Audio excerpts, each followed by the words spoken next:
This is a summary of Leo Tolstoy's War and Peace, books or volume, depending on which kind of book you have, of 1, 2, and 3.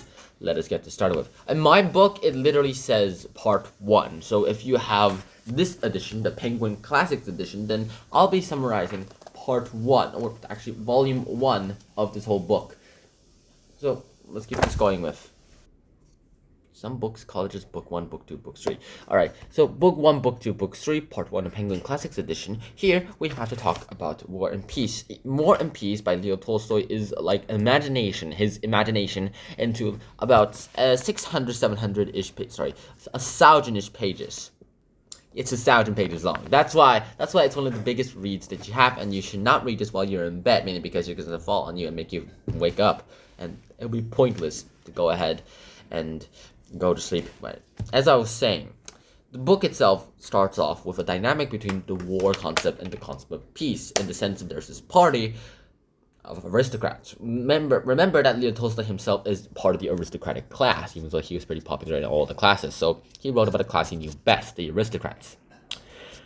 As a result, he started writing about this party. It starts off with this party where a bunch of these aristocrats are talking about war, at least looming of war. It's 1812 or sometime around that time, and Napoleon was just around the corner. He went ahead and conquered several places, and now Russia is one of the few places that he didn't conquer, including their great enemy, Great Britain.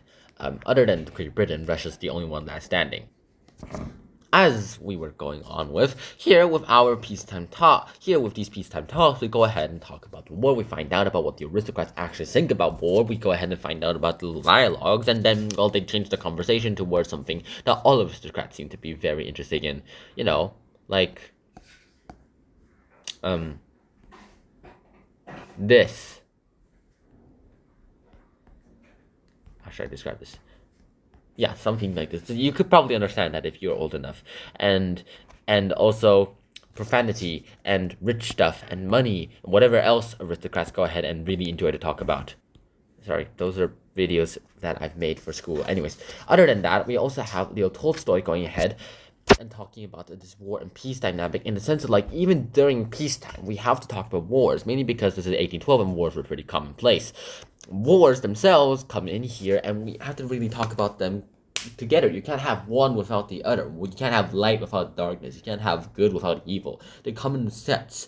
Otherwise, if one doesn't exist, then it's just one common thing. There's no opposite for something. And as I was saying, as long as the party goes ahead and keeps going on, we have several people going ahead and talking about how their lives are going ahead and becoming one of the best times ever that they've ever lived in. And as they're going ahead and living through that thing, and Leo Tolstoy writes the aristocrats doing straight up real crazy stuff and having these disillusioned romantic ideas about war. In the sense of, like, war is awesome, and, like, if you've ever played Call of Duty, you might find you might find it fun.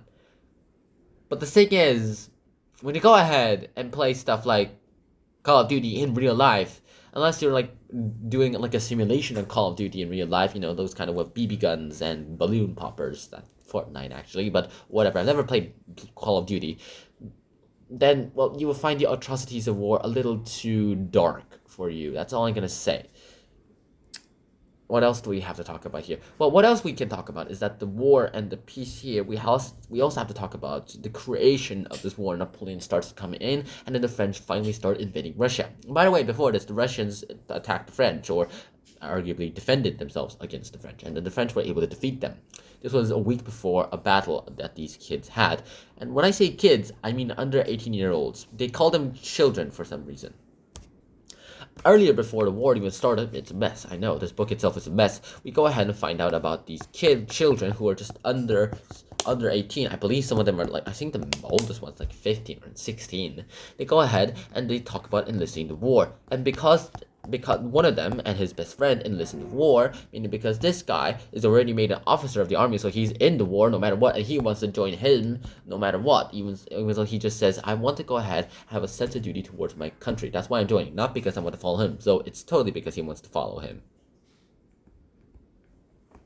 Now, what else can I talk about? Oh, yeah.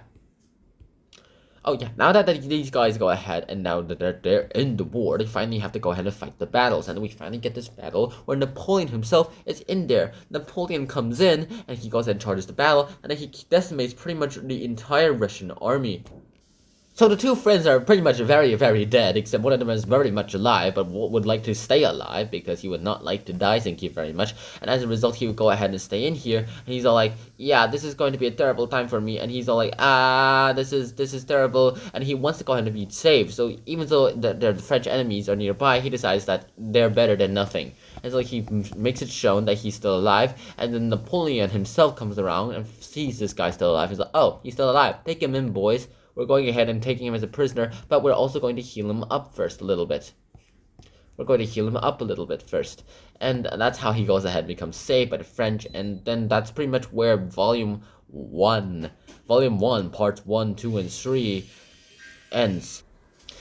And as we end there, and before we even go ahead and start going into Volume 2, 3, and the rest, I have to mention something first. Remember that Leo Tolstoy himself makes this novel like a big, baggy, loose monster, as described by one critic of Leo Tolstoy's War and Peace. And then Leo Tolstoy agrees with him that Russian novelists have to have a different way to go ahead and novelize their books, mainly because there's a Western type, so Eastern novelists have to write differently. It's the Russian way of writing. So as we read along War and Peace, you will probably find a very difficult thing to read, mainly because it's not like any novel you've ever read before. It's long, it's too long, and it's just the brain amount of sum Leo Tolstoy has put into this book.